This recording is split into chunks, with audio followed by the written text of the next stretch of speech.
KGP அப்படிங்கிறது வந்து ரஷ்யாவில் இருக்கக்கூடிய ஒரு பெரிய உளவாளி குரூப். சரிங்களா?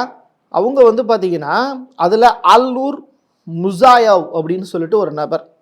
அந்த நபர் வந்து கேஜிபியினுடைய ஆஃபீஸர், முன்னாள் ஆஃபீஸர். அவர் சொல்கிறாரு 1987 அப்போ ட்ரம்ப்புக்கு வந்து 40 வயசு இருக்கும். அவர் வந்து அப்போ ஹோட்டல் வாங்குறதுக்காக ரஷ்யாவுக்கு போகிறார்.